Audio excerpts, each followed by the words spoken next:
Welcome to That Entrepreneur Life, a podcast about entrepreneurship that takes you from idea to launch and beyond. Each week, your hosts, Andrew Lees and Clint McPherson, discuss different business topics aimed at adding value to any entrepreneur's journey. Welcome back, everyone, to another episode of That Entrepreneur Life. I'm Andrew Lees. I'm normally joined by my co-host, Clint McPherson, but he's got some of that entrepreneur life things to take care of today with his business. So you just have me, and we got a special guest today. Very excited to introduce him. He paid off $60,000 of debt in 11 months, and he's passionate about personal finance. If you want to learn more about how to improve your business and personal finances, then definitely stick around. Before I introduce our special guest today, I want to remind you to subscribe to our podcast and to our mailing list through our website so you don't miss out on all those free resources we have to help you start and grow your business. That said, I'd like to introduce our guest today, Nickolas Natali, to the show. How's it going, man? It's going fantastic. Thanks for having me. I am absolutely pumped to be here. Awesome. Yeah, very stoked to have you on the show today, man. We were talking a little bit offline here, so I wanted to make sure that we got some of that awesome, dialogue and content in the show. So we'll kind of pick off where we left off a little bit, but we have some questions. I have some questions. I'm used to saying we when it's me and Clint, but so can you take us back to when your entrepreneurial journey started, and what is it about entrepreneurship that really gets you fired up? Yeah, absolutely. Man, I almost think there's a pattern with entrepreneurs where it's like this weird intrinsic thing that we have starting at a very young age, whether it's like taught nature, what was it? Nature or nurture? Nature or nurture. Yeah. Whether it's that or it's just something in us. Mine started probably when I was in 7th grade and my brother started his own landscaping business, and I could barely see over the mower. He let me push it, and I got to work with him a few times a month. And then as soon as I hit high school, he went off and did whatever he was doing and passed all of his clients on to me. And that was kind of my first taste of, whoa, I can make some money and not have to clock in, like this beautiful life where I can wake up at 8 a.m. on a Saturday morning, do it till 12 and go home and have gas money for the week. That sounds great. And that turned into slinging candy bars in the hallway, dollar candy bars off of the pack of 30, making some $16 profits every lunch. I mean, that's big money when you're in school, you're in middle school or high school or whatever. That's incredible. Exactly. And I was feeling on top of the world. I was making that $16 last 2-3 weeks, right? Yeah. That's a date to the movies. Maybe not anymore, but it was then. Yeah, sure. And the thing that I think that gets me fired up about entrepreneurship is how relational it is and how we have the ability to serve other people like directly. Mm-hmm. Entrepreneurs create solutions to problems that affect people where they're at. And you get to meet them where they're at and say, hey, I have this great thing for you that I think is going to make your life better. And then if they choose to be a customer, now, you don't always turn them into friends, but at least you can build off of that relationship and have an impact with actual people.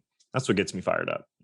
Yeah, that's awesome. And I love how you say you like to meet entrepreneurs, you like to meet people where they're at with their problems with your solution. So, they've got this, customers have this problem over here, and you've got this solution that you're trying to match to their problem.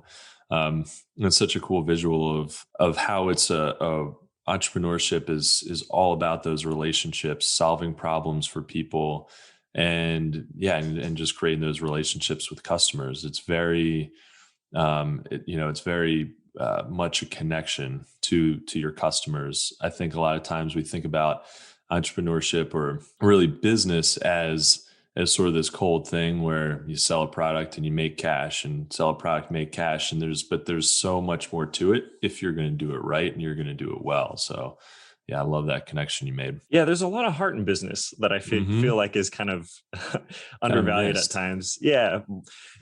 Business only, we're only doing business here, but really that's not the truth. And I think what I'm learning recently is if it's not a good fit, that's okay. Like, it's better to have a customer who wants to be a customer for you, and instead of you selling something down their throat, like we often hear, just pound them with sales and marketing, just get it down their throat and they'll figure it out and they'll buy our stuff. Like, I wouldn't want that. Like, I don't want to be friends with somebody that doesn't want to reciprocate a friendship. Right. And I kind of view it that way. Absolutely. Yeah. It's not about, like I've heard Mark Cuban talk about how business is not about tricking people. And we do get this we do kind of get this feeling, I think, in this sense somewhere along the way that's what it is. It's about separating people's money from their wallet, and like, that's what happens, that's like that's the result of you creating a good solution that people respond to. Yeah, they're going to take their wallet out and give you money, but it's not about tricking people into doing that. And you can't, in order to have a sustainable business, you might be able to trick people a little bit, but it's not going to create a sustainable, long-term, ongoing business. And at the end of the day, you'll do so much better if you're finding the right people to work with, the right customers. And like you said, it's so important. I find, I learn this more and more every day, is it's so important to work with the right people, saying no or not. You don't have to be everything to everyone. So if you have a consulting business, it's okay to turn people down and say, no, I don't do that. I don't think you're a great fit for my business. I don't think we can work well together. Or, that's kind of outside of my comfort zone in terms of like what I feel really good about doing. And they'll be happy about that, because they'll say, all right, well, I'm glad that I can now find somebody who will be a better fit for me for this project. And similar thing for products. You have to, it's okay that your product doesn't solve a problem for everybody. And you got to just figure out the problems that it does solve. Yeah. And hopefully, one, they'll be happy to take out their money from their wallet and give it to you because you're actually solving their problem. And two, to your point, I almost think FOMO is a big reason that we get caught up in those number games, and I'll make the reference to social media, how we always want the highest numbers. We always want our videos to hit the highest on X, Y, and Z, when in reality, you wouldn't want 100,000 people seeing your product that has nothing to do with your field, right? Or would never want your product. You'd rather have 50 people that are going to go nuts, going to go crazy and jump into it and tell everyone, hey, I found this great thing. That's way more valuable than just shooting to the masses and hoping something hits. Oh yeah, 100%. And that's, you hear a lot more about how selecting the right audience. Like, let's say you're running ads, say you're running Facebook ads, the creative and the way that you tell your story, and you have a picture or video or a slideshow or whatever that gets people's attention and that helps tell the story of your product. That's important, but much more important is the audience that you're getting that message to. Because you could have like a decent ad, but if it's targeted to the right people, they're more likely to get it and connect with it, even if it's not like the best ad, but if they're a good fit for your product or your service, it's going to be way more impactful. So yeah, I think numbers, like large numbers, are only good if you're scaling and you've already figured out, okay, this is the audience that I need. These are, this is a good fit. We're making a good return on investment on this, and then you can scale it up. But like you said, if you just blast out a bunch of content to people who don't care, you can't force them to care about it or force them to need your product or service. Yeah. And I almost wonder if some of it could potentially be like a pride thing. We can come into a conversation saying, hey, my product has hit over 1 million people. They've seen 1 million things, instead of just telling the truth of like, you're just feeding yourself. You're not feeding your business, really. Exactly. It's cool to say out loud, but not that cool when you got to go check your bank account or start doing accounting. Exactly. And that's, at the end of the day, that's what we're trying to do. We're trying to solve problems for people, for sure. But there's no doubt that there's a financial reason why people get into business. And so, it's not all about the money. It's all about creating value, and then the money will follow. But if you're not, if you look at your bank account, if you're doing all this stuff and you're hitting all these vanity metrics and your bank account isn't getting any bigger, then what's the point? You've got like a fun hobby or something. There's plenty of people on TikTok who aren't making, they're doing stuff that is goofy and fun and that they love to do, but they're not making any money, and that's fine. But if you have a business and you're doing that, that's not fine. Yeah, man, I love that term you use, vanity metrics. That's perfect. Yeah. That's like the perfect description for it. Yep. Yeah, it's almost like you have two parts to every business, I would say. Like you have the fulfillment for yourself and kind of like how you choose to run it. And I think that is wrapped around your integrity, right? Mm-hmm. How you choose to go about things, how you choose to serve people, how you choose to bring value, how you choose to just communicate with your customers. Like, do you call and check up on them? Do you text them? Yeah. Do you email them? Say, hey, I really appreciate the business that we have. Or are you just like, yep, that's another number that's buying? And then there's a flip side, or the other side that you've already mentioned. If the dollars aren't coming in, it's really hard to qualify anything that you're doing being a good decision. Exactly. Like you're saying, from hobby to business, there's a real jump there. Another thing I'd like to say about that is switch between hobby and business. I hate to say it boils down to mindset. I truly believe it. Yeah. Like, I think there's some sense of people in the hobby realm that don't either take themselves seriously or don't believe that it can actually become a sustainable business. They don't value their time too. They think, I want to make everything free. It's easy to be it's easy to get customers when you're giving stuff away for free. Right. So yeah, I agree with that. Yeah. Yeah. And I think it's the difference between like taking the risk and saying, oh, but what if I lose, versus the mindset of I can't lose. I won't lose. I'm going to make this work. I think those are two very different mindsets to take on to make it happen. Yeah. Yeah. I love that. I think that's super important. A lot of all this stuff does really come down to mindset. But yeah, you were talking about the money part of it. And so that's like a great segue into my next question about personal finance. And you're really passionate about it. Why is it so important for entrepreneurs to get it straight, not just with their business finance, but also with their personal finance? It's important, one, I will say, because come to find out, nearly half of America is in debt. And not only are they in debt, half of America can not afford a $400 emergency. Yep. That's terrifying. It really is. It really is. Yeah, I've heard that before. That's so scary. And I think one thing to consider in regards to your personal finance and how it relates to your business is, if you can't do it for yourself, you're not going to be able to do it for your business. Right. Yeah, if you can't be faithful to the small thing, not saying the money is small, but this small task of budgeting each month, how are you going to account for your business? Exactly. I think that's why it's really important. Yeah. Yeah. I completely agree. And we kind of, a while ago, when I first started my first business, I don't think I had my personal finances really dialed in, and I wasn't really on top of that. And I really just thought, I'm going to just make more money. I'm going to start a business. I'm going to make more money, and that'll like take care of everything. And yeah, there's a saying that sales cures all. And I 1,000% believe that, because if you think about a lot of the problems on a daily basis, especially as an entrepreneur, sales really does solve. Like, think about all the problems you have. A sale will solve most of those problems, probably. But you also have to be responsible with the money that you already have, and with how you spend your money personally. And you can't just say, well, I'm just going to start a new business, grab a new revenue stream, and that's just going to fix everything. You really have to be budgeting and understand how the money's going out, so that you understand, well, how much money needs to come in and how are you going to get that money. And so yeah, I agree. I think it's so important. Yeah, and I think it opens the door to calculated risks, right?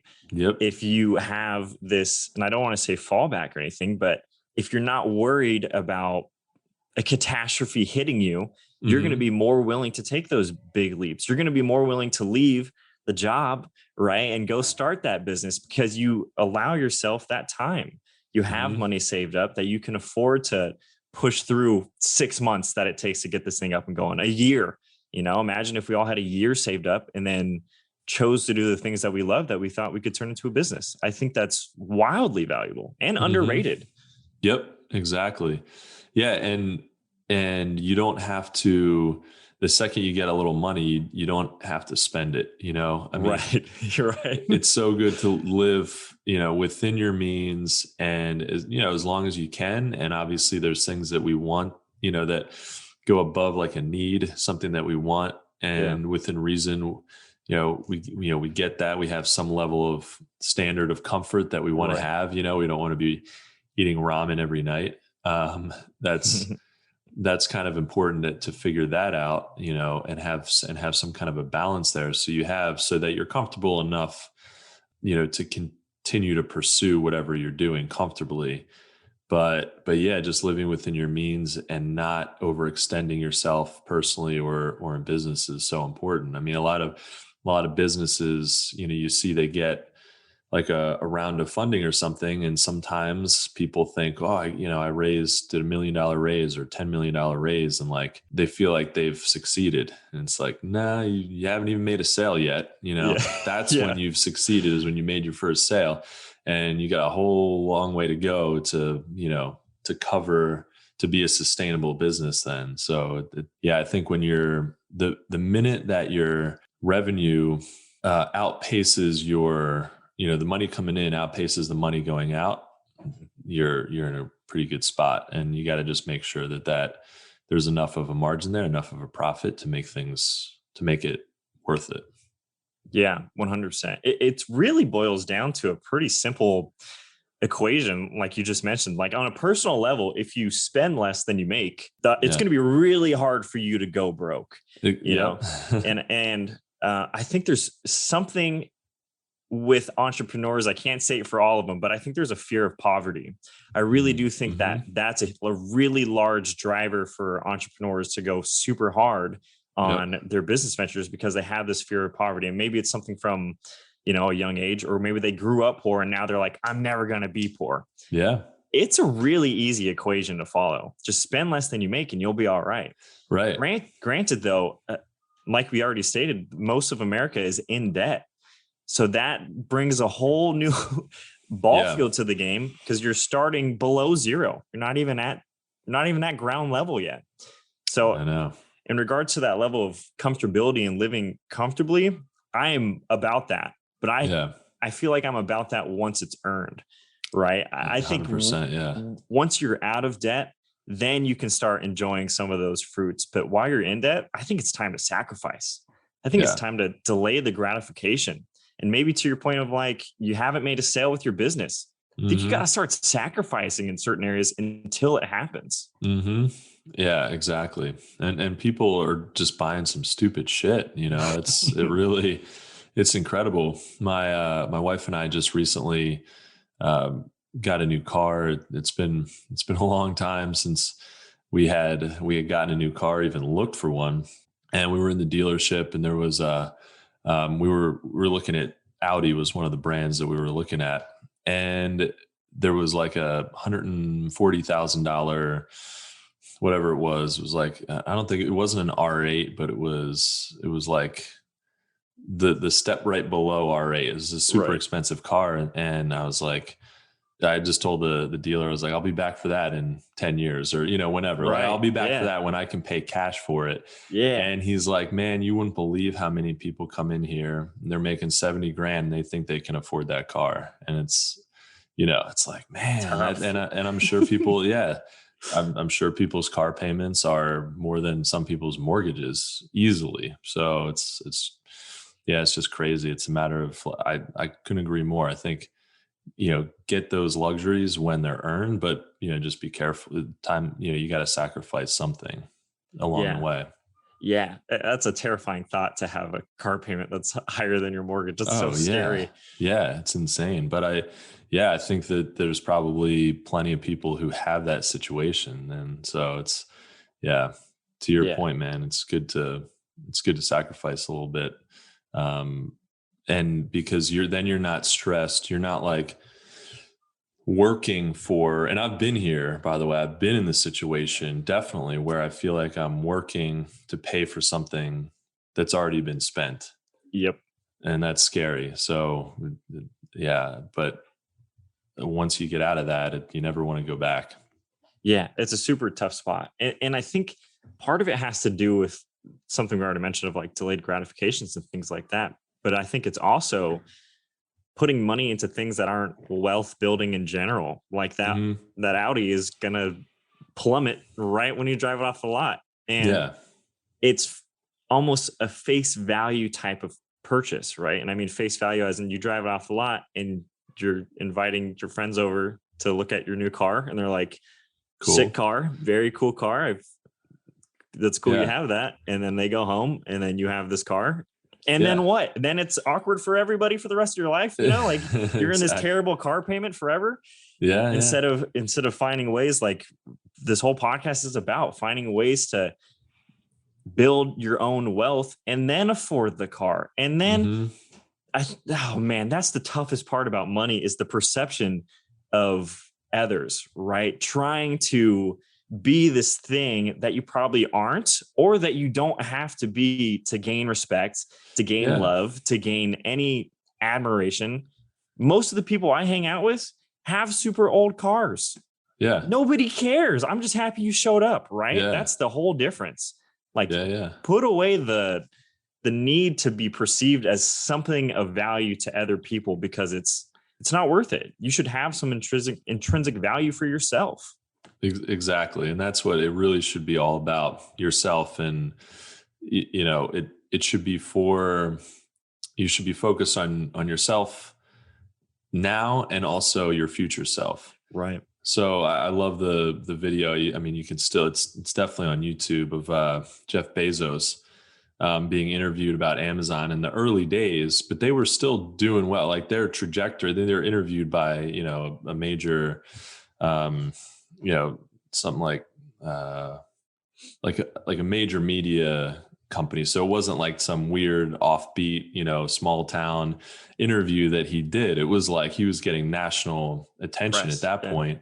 And he's driving his Honda Civic to work. Like that's what, now the guy is now the second richest guy, I guess, on the planet, you know. Now he can buy whatever the heck he wants, but it's like, even though he saw the trajectory of where he was going, there's like, he didn't need to be driving a Bentley to work to, you know, just to prove a point or just to, you know, be the boss, be the, exactly. Be the at the parking spot, be the guy that has this power because of the things he's bought. Leadership is a whole different ballgame. You know, you don't need to have nice things. I feel like the best leaders I've been around have been the ones humble enough to say, I can't afford that yet. Or I'm working toward that. Or just being transparent enough where I'm not putting up this fake or false wall that I have something. It's being real with people. It's entrepreneurship, as we already mentioned, it's serving people. That's where leadership stems from. It doesn't stem from the things we buy. It stems from what we already have inside of our hearts. How's that for just wrapping that up? Exactly. Yeah, I love that. And once again, another great segue into my next question. I want to talk about a video that you posted on YouTube, turning $0. So talking about, you know, not having to buy anything, turning $0 into $1,000, and you know, talking about what's in your heart and being resourceful and all that kind of stuff. That video was so cool because it points out how resourceful entrepreneurship is. Can you talk a little bit about that and what you learned from that experience going through that? It was you and somebody else. You guys were kind of competing, right?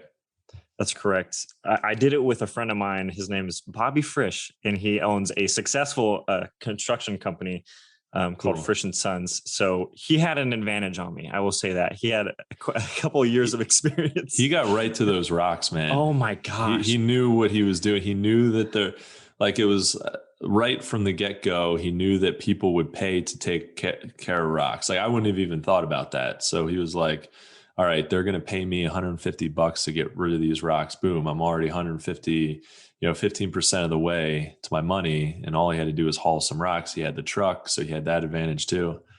He had a lot of good resources. And I think the biggest thing was he knew his industry and his market so well that it was incredibly hard to compete. Like you said, how would I know that rocks would sell? He got them for free. Yep. He got those rocks for free and then sold them. And then I think he ended up with like $750, $650 after the first day. And then he said he tried going to garage sales the next day, but I knew he was coasting. He knew he had already won.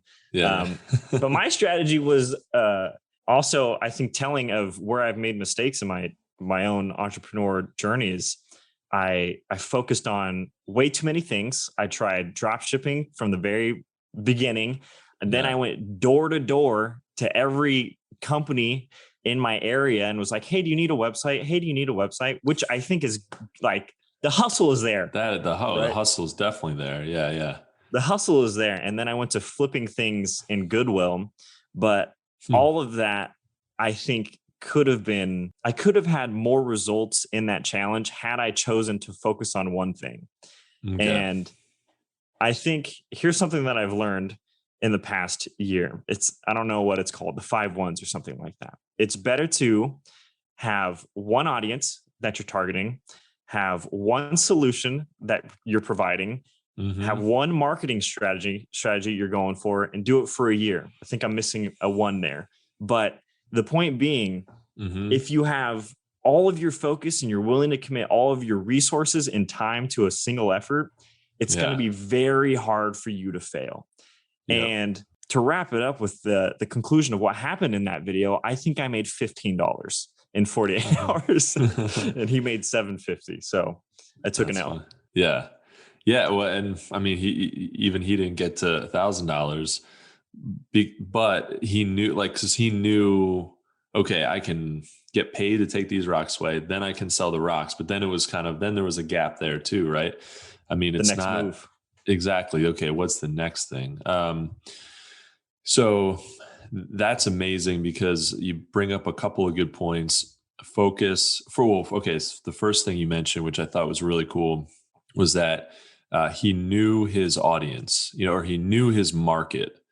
So that's super critical. If you have some good knowledge about a market, about an audience, about, the way that you can make $1 in doing a certain thing, like that's a big advantage. And just starting from scratch, pretending like you don't know anything, it's tough. That's really tough. Yeah. So you got to start with some knowledge base. And then the second thing was focus. I totally agree. I think especially as entrepreneurs, I've been guilty of this to some degree. I'm probably guilty of this I'm definitely guilty of this to this day, is not focusing on, not going deep on one thing. And that it's tough because all these opportunities kind of pop up and you're like, especially in the beginning where you're not sure, where you can make the most impact and the most money. You think, I'm going to try a bunch of things, throw a bunch of shit against the wall, and eventually something will stick. Yeah. And there's something in that, but I think the focus thing is super important. Build that one audience, figure out where you want to be, what audience you want to have, and then build that audience, and you can then provide solutions to them. You can start with one, and then you can build it from there. So I think focus is really key. Yeah. And I think there's something to trying a bunch of things. There just has to be a decision at some point to choose that one thing, right? You can have 7 really shallow wells that don't give you a lot of water, but if you had one really deep well, that would bode super well for you. And I think to piggyback off of what you're saying too, like the first thing we always do when it comes to trying a new business venture is to research, right? To start checking things out and figuring out what the best way to do things is. And there's no replacement for knowing your industry well, right? Yeah. Like Bobby had that knowledge, and that's why he was so impactful with it. And I think the other thing that we often find ourselves doing is, if we want to get into something, who do we try to call first? People that know it, people that know the industry, right? We're trying to get the inside scoop on all this stuff, and there isn't a replacement for that. So the point being, do the research, or if you already have the knowledge in an area, it's valuable. Use it. Exactly. Yeah. And you might not be super excited. Like, the thing that you're the best at, the thing that you have the most knowledge on, might not be the thing that you're the most passionate about. So I think that can sometimes trip people up. I know that I've tried to figure that out over the years too. Is it's like, I love product development, engineering, design and engineering. And we were talking about this offline a little bit, but like, I don't want to be a design engineer for the rest of my life. Right. Like that doesn't excite me. Business excites me. And helping people get their products to market. If I can help more people get their products to market, and, help them figure out the process along the way, that's what excites me. So it's like, what I figured out was, those two things are very related. I don't have to do engineering for the rest of my life. I can take a step back from that. I can help people on this journey and still be involved, but be involved in a different way and solve different problems for people. Like, designing and engineering a product is a solution for a problem that people have. They don't have a product. They've got an idea, but they don't have anything tangible to show for it. So there's a need for that. But at the end of the day, is that the thing that I want to do forever? Probably not. But then you figure out, okay, but I know a lot about that how that works. So how else can I leverage it? So sometimes just being, again, resourceful and creative and figuring out how do you leverage your existing knowledge to do the thing that you're the most passionate about, and have some kind of balance of that. That is such a good point. That is such a beautiful way to explain that, because I've trapped myself with that very thing we just talked about, being knowledgeable in this thing that I don't really like. What do I do with this guy? So similar to you, I went to school for software engineering, and then I tried to start on two different occasions, software-based businesses, but I don't have any passion for software, and both of them collapsed to their demise. But to your point, those skills are still useful to me in other areas. It's not like technology goes away in any business. If anything, businesses today have been using more technology than ever before. So it's not like that knowledge is invaluable. Maybe it's a better way to say it, aligning it to something you're already passionate about to make the next move. Exactly. Yeah. That's really cool. You don't have to necessarily reinvent the wheel or go to a bunch more years of school, or, like totally start from scratch in order to figure out something that you can actually leverage and make money at. So I think that's so cool. So, So Nickolas, through your entrepreneurial journey, from all that you've gone through, what do you think the most difficult thing about being an entrepreneur is? We've touched on it a few times, but I definitely think it's knowing how valuable you currently are, for one, like valuing what your product is actually worth, or what your service is actually worth, and being willing to charge what that is, right? If the thing that gets me riled up is when somebody says, "Why do you charge so much for this?" And our first instinct is like, "Oh, okay, well, I won't charge you that much. I'll give you a little discount for this thing." And it's like, no, I charge this much because it's worth it. Because I worked hard on this thing that is solving a really good problem. Yeah. That's why it's so much. And then the second thing that I think is really difficult, that we've touched on a million times, is not being distracted by everything that's going on around us. When I look at people that have made a solid amount of money, or a type of money the amount that I would like to have in my pocket someday, right? The majority of those people have made their money off of a certain thing, like one thing. When it boils down to it, somebody made their money off of real estate, and they did real estate for 10 years, 12 years, and then they branched out to do the other stuff, right? It's deep, insane focus on this one thing. You don't have to make money at a million things. Of course, you're going to get the advice, you need 7 passive income streams to be this or that, which, I mean, it'd be nice. But if you had one thing that was bringing in like that, that you can make money at, I think that's the move, really. Yeah. You don't have to chase every new business venture out there. Just focus on one that can make money. Yeah, I totally agree. And it's interesting what you said about having multiple passive income streams. Yeah, more passive income streams is better. That's great. Or it can be better. But I think just really getting into one thing, and you're going to do a lot of work in the beginning. Right. It's not going to be passive for a long time, right? But if you really focus on that and build it up, you can, hire people, build a team.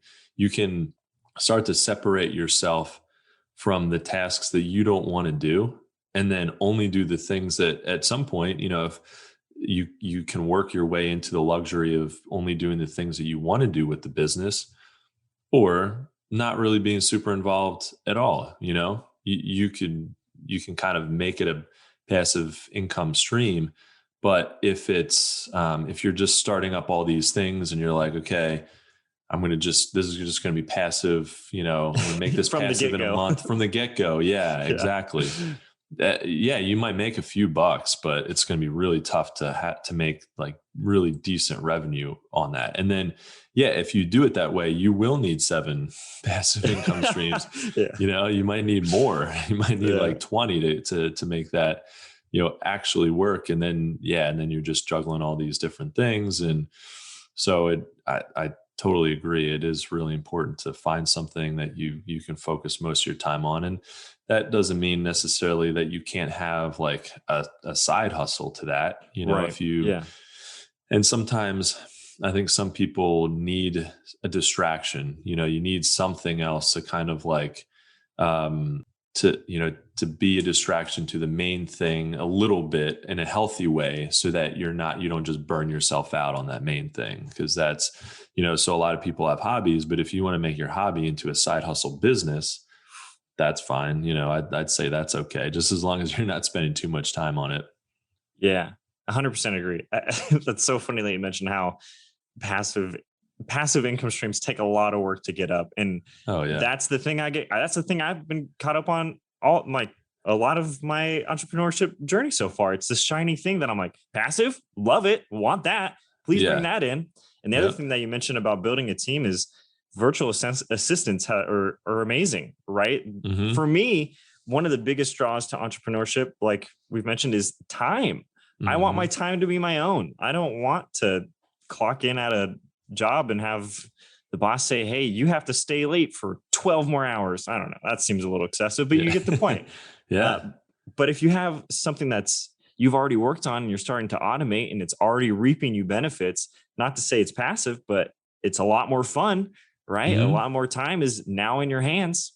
Sure. So I 100% agree. And to your point about burnout, my goodness, is that one of the biggest battles in entrepreneurship? Maybe you feel the same as me, but I feel like for many entrepreneurs, or I think they're called high achievers, people that are like need to achieve things in order to feel good. And I'm definitely in that spot, whether it's big or small. All right, cooking breakfast on my to-do list and mark it off just so I can feel good. I'll be honest. Good, yeah. Absolutely. But burnout is such a real thing where if you don't have creative outlets or like the self-awareness to give yourself a break, mm-hmm. right? I think that's a huge thing that I've had to learn in my recent years. What about you? How do you take 100%. Breaks? How do you master burnout and prevention? Yeah, no, it's tough and it's super important, because one of the keys to being successful, I think, is showing up every day and being consistent.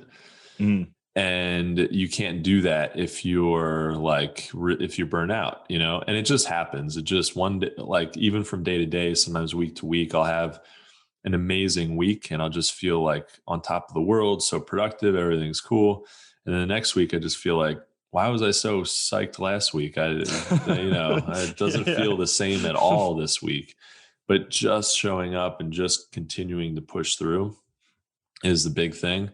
And yeah, maintaining some kind of balance is so important to being able to, to push through. So yeah, for me, it's like, for me, I have to learn, I have to get better about stepping away when I'm starting to get frustrated. Sometimes I'll try and push. You got to kind of know when to push through and when to be like, no, I got to go exercise, or, gotta go outside. Go outside. Yeah. Just like do something else. Cause I'll feel like, oh man, I'm not being productive then. I'm just giving up. And you feel this weird thing that we've said, that we sort of, like that we're just not, that we should be always pushing through all these motivational things that get, nailed into our brains that, so I think it's important to know when you got to push through and just keep going no matter what. And when to just be like, I'm going to be more efficient and better if I take a break and come back to it. So, and for me, I think the break it's either like exercise or just setting a time at like a stopping point at the end of the day, and saying, I'm going to stop at, 4:30 or 5. I'm going to exercise. I'm going to cook dinner. I'm going to hang out with my wife, and I'm not going to think about business until the next day. And I think that is super important. Like, I don't like to watch a ton of TV, and you hear a lot about like, just turn off Netflix and work on your business. Yeah. But like but at some point, you've got to have this downtime, whatever that means to you, whether it's watching a show on Netflix or exercising or both, or getting outside. You just have to, you can't be working on your business all the time. Yeah. And I almost feel like a lot of my good ideas come from that downtime, right? When my brain isn't actively trying to process whatever it is I'm working on. It's in the background where it's actually getting stewed up.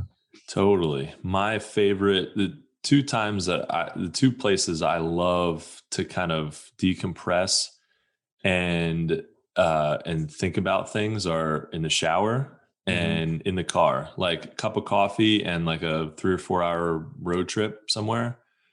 Man, it's so good. I mean, even, if I'm taking a road trip with my wife, we'll talk about stuff. She's into business too. She loves talking about a lot of this kind of stuff. So we'll get some really cool ideas figured out there, or even if it's just myself, chugging a cup of coffee and driving, the ideas, I just feel like everything becomes really, really more clear when you have that time to think. Yeah, they do say that if you do a task that you've repeated a lot of times and it's kind of second nature for your brain, that your subconscious can start coming into play, and you don't have to even like, it's almost like you are halfway distracted enough that your subconscious can still process problems without burning all of that firepower that you've been using in the daytime. That's cool. Something that has helped me recently, not only with let's just focus on one thing, but with the burnout aspect, is I've been trying these different routines, and I'll tell you which one has worked best. I tried this routine where I'm like, all right, I'm going to wake up in the morning, and then I'm going to pray, and then I'm going to stretch. Then I'm going to write down my to-dos, and then I'm going to make breakfast. Then I'm going to hit the gym. Then it's very like, I'm going to have this perfect morning routine. That means absolutely it's just busy, right? It makes me feel like I'm productive. That one burned me out like crazy. It was awful. But the thing I switched to was just asking myself the question, what is the thing that's going to have the highest contribution today? Or even what are the 3 things that I have to do today that will have the biggest impact? Because then for me, someone who needs to feel like they're achieving all day long and loves to do little busy tasks to make myself feel good, once I know I've done that one big thing, 2 or 3 big things that I know are going to have a big impact, I can take my hands off the reins. I can feel okay. Like you're saying, 5 o'clock's here, I'm done. I can feel all right and not maybe punish myself mentally. Like, oh, turn off Netflix. You better start grinding. You got to stay on that grind. It changes my perspective on all of those things. Yeah. Oh man, I love that, because that's actually something very similar to what I do. Usually take a shower at night, and while I'm standing there and I'm kind of thinking through things, the thing that I'm thinking about the most is what am I going to be doing the next day? Yeah. Kind of do a quick recap on, on the day that just passed, but more importantly, it's like, okay, what are the 2 or 3? And I think that's a perfect number, like 2 or 3 things. If you have 2 or 3 big things that you need to accomplish the next day, that's it. Like, don't go beyond that, because we're like not really capable as humans of of really focusing on anything more than that. And whenever I try and focus on anything more than 2 or 3, major tasks in one a day, or even like a 2-day period, sometimes like nothing gets done, or nothing gets, like I just bounce around too much and nothing gets done 100%. And yeah, it's so much better to knock out those big things before you do the other stuff.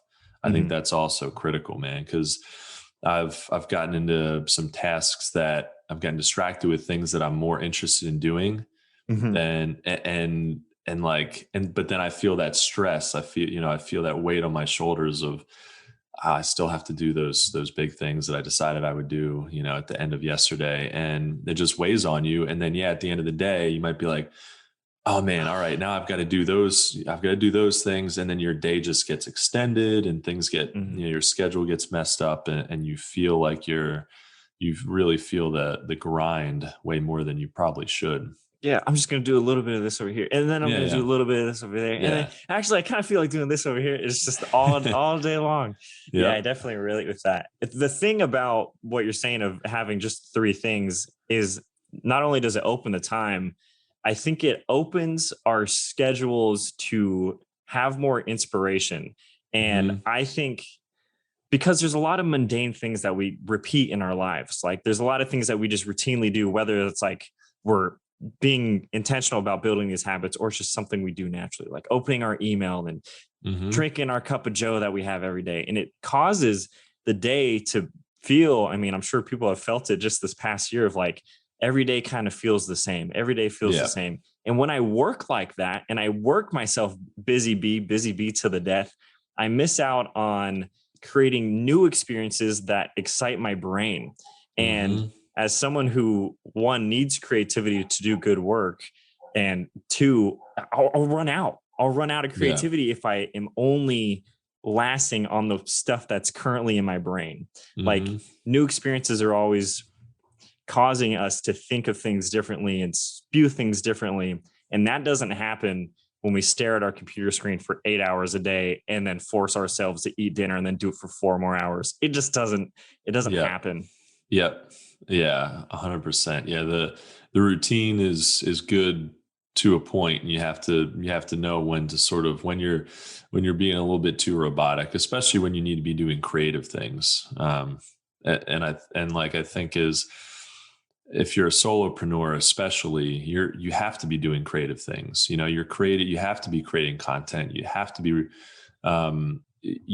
be figuring out how to connect with your customers, and there's a lot of creative things that, it's not just if you're part of a big corporation and you're doing one task and it's just repeating over and over and over again, and that's all you have to focus on. You don't necessarily have to be super creative with that, depending on what that task is. But especially if you're in a small business, a solopreneur, you're going to need creativity. So you need your brain fresh, and kind of breaking up the monotony definitely helps, while still making sure that you're getting your stuff done. That's right. It's a tough balance. So, yeah, I agree. And I think innovation is the thing that pushes one business ahead of the other, right? It's like, we both know there's a lot of podcasts out there, but it's how you host, how your mic sounds, how innovative you can get on doing different things and saying different things and doing different intros and testing things out. And I've been at the point where I was so burnt out that I was just doing the same thing every week in my podcast and kind of just like coasting by a little bit. But that's not what it takes to stand out when there's thousands and thousands of podcasts that are opening up each day. Granted, Yeah. many people fall short because it's very hard to keep it consistent. Keep it going. Yeah.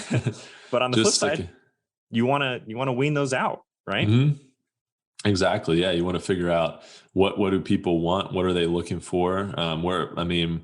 We're always trying to figure that out on this show and figure out what our audience is interested in. And we talked about doing, really getting into Clubhouse and interacting with our audience. So if you're listening, we'll probably be doing some more of that because we want to hear from people. We want to know what you're into, what you want to hear more of. Because you can't just be doing the same thing over and over again, and you'll get, you might have some success, but if you don't have any feedback, then you just won't, you're not going to ever grow. So yeah, I definitely agree. Yeah. It's taking in that feedback, and it's like consistency with a little flavor, right? We want to bring the same level of trust every week, like same level of like who we are, our integrity is the same, our character is the same, personal brand's the same. Well, we have to mix it up, right? And that's just innovation at its finest, of thinking of ideas, thinking of maybe it's a little new section, or maybe it's Clubhouse going live, which honestly is a scary thing to do. Mm-hmm. Have you been live on Clubhouse? It is a different experience. Yeah, it's a weird thing because you don't have, talking about feedback, you don't have anybody like looking at you. So, which is, I think, like that takes away a barrier for some people, because it's like less scary that you've got this, you don't have this giant, room full of people looking at you, but it's weird because you don't have that feedback. Everybody's got their mic off and you're just talking. And I've actually been in the middle of saying something and I'm like, I feel, am I in a dream right now? Am I like, are they actually listening to me? Is there, because you don't know what's hitting, what's, what people are. You can't hear the laughter, right? You crack a joke and then you kind of pause for a few seconds. Yeah. All right. Yeah, exactly. But yeah, it'd be like a comedian with just telling jokes at a silent crowd or something. It's so weird. And then people will flicker their mute button to like clap, or whatever. But it is a weird experience, but it is cool that you can be interactive, but it is kind of a surreal experience for sure. Yeah. And to piggyback off of the feedback aspect of it, feedback is so important. And I almost feel like it's undervalued most of the time. We get so caught up in just doing the doings that we don't take time to either ask our customers, hey, do you even like the stuff that I'm doing? Hey, was that joke even funny? Like your point is? Yeah. Is that feature we added actually helpful, or did we just add that for our own good? Right. And it's having one, it's building you a self-awareness where you can actually be like, okay, I'm going to be transparent and say that was either good or bad. But two, your solutions to people's problems aren't your idea of what the solution should be. It's what they actually need the solution to be. And the only way you find that out is to ask questions or to get in touch with people that are using your service or talking to you if you're a coach or whatever it may be, and saying, what am I doing right and what am I doing wrong in your eyes? And granted, not every feedback is going to be true. It's not going to be beneficial to you. Like they may be biased in some aspect or taking out some grievances they've had with someone similar to you. If you're a coach and they just came from a team where their coach was really mean to them, they'll be like, you're mean, maybe, just like a bias that they have. But it's so important to constantly have some sort of feedback loop that you can look to and have a trusted group of people that are going to give it to you straight, whether they're huge fans or they don't even really like it. If they're going to be honest about it, and that's something that's really important to have. Yeah, that's what you need. Yeah, and you have to be willing to hear that feedback, and that, because I think a lot of people aren't. I think it's difficult for a lot of people to hear any feedback, any potential criticism, but any criticism from somebody who's truly being honest is just as good as praise. It's so important to hear that and understand it, and because you can grow from that, you can improve from that. I mean, there's definitely a limit, if like a bunch of people have all these very different requests and you don't get like if you get a consistent request for something, then maybe it's time to, it's probably time to do something. If you just get this random request for something, hear it, acknowledge it, understand it, and, kind of file it away. It might not be worth implementing something just because one or two people are asking for something. But yeah, it's so important to acknowledge it and hear it, understand the criticisms, and just not take it personally. Yeah. But that's not easy. Yeah, that's very true. And even beyond getting feedback about your business, when do we ever ask our friends feedback for ourselves? Yeah. Feedback about how we are as people? Yeah, because that's true. Our character is such a driver of everything we do in our lives, and we hardly ever get feedback on it. Rarely. Like we should be taking the time to go out of our way and ask our best friends, like, what's it like hanging out with me? Yeah. How am I doing, man? Yeah. Rate me on a scale of 1 to 10, like, as a friend. Yeah.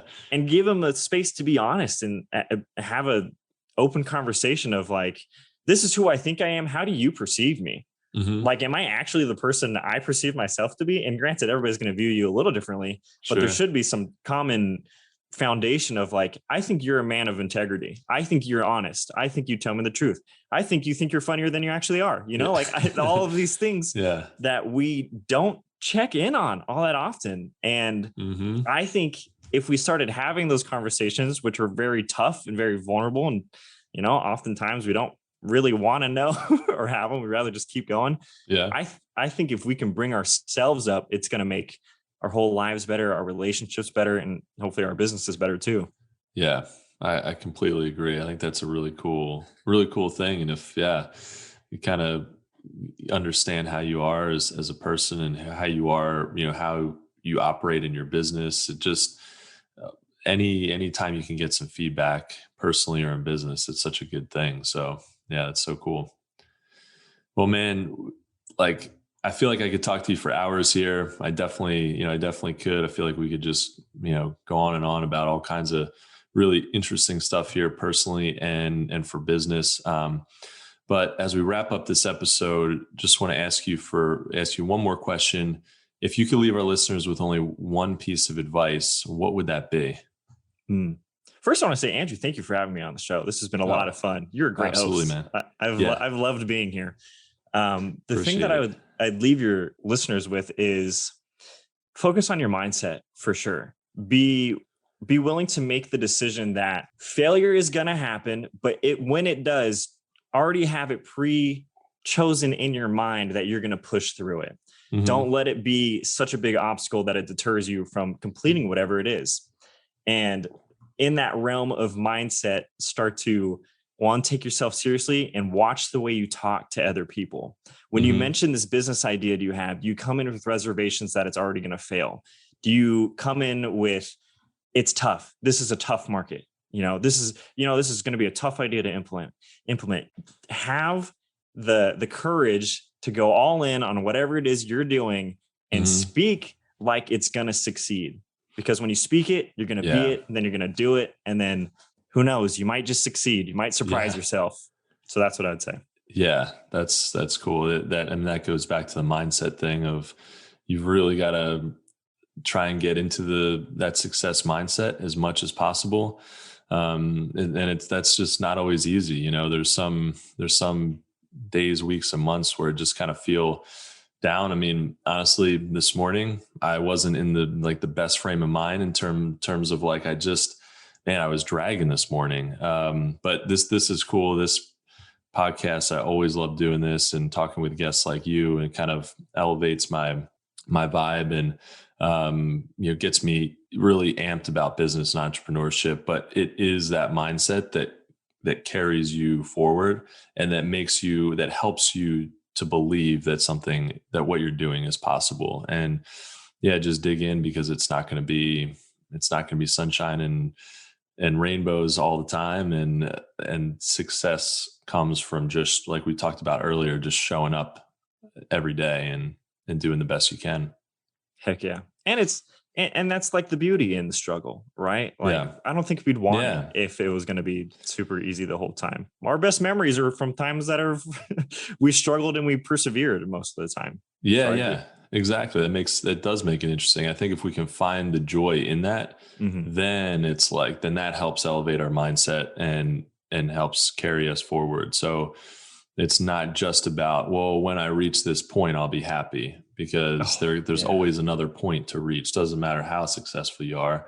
Like we were talking earlier about, we had Terry Jones, the founder of Kayak and Travelocity, on the show a little while ago, and he started $2 billion companies. And now he's like reinventing himself and written a couple of books and sort of starting all over with that, and he's just excited, like a fresh entrepreneur, just ready to go. And just because he had these massive successes before, he's like embracing the journey from scratch again and doing this new thing. So we're always sort of on that journey.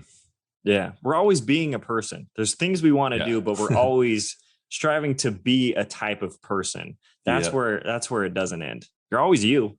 Yeah. You kind of have to choose who you want to be, right? Exactly. So just have fun with that. I love that. Amen. Awesome. Well, man, it's really been a pleasure. Thank you so much for being on the show, Nickolas. Andrew, you're awesome. I hope to keep in touch. You're great. I appreciate it, man. Thank you all so much for listening to That Entrepreneur Life. To learn more about what Nickolas is working on, check out at Nickolas Natali on Instagram. Is there anywhere else that people can find you? Yeah, I got a podcast, The Nickolas Natali Show, that you can check out on Apple Podcast, or you can head to the website and find some goodies there. It's just my name at nickolasnatali.com. I was just going to say myname.com, but that wouldn't be the actual domain. So myname.com. People type myname.com. Oh, that's not it. That's awesome. Cool. So and if you like what you heard today, please subscribe to our podcast, and don't forget to download our free ebook about the success mindset at thatentrepreneurlife.com. Thank you for continuing to support what we do as entrepreneurs. And don't forget to join us next week for another episode of That Entrepreneur Life. Thanks for listening to That Entrepreneur Life podcast. Be sure to visit thatentrepreneurlife.com to join the conversation, access our show notes, and discover our fantastic bonus content. Don't forget to join us next week for another episode as we continue to add value. Until next time.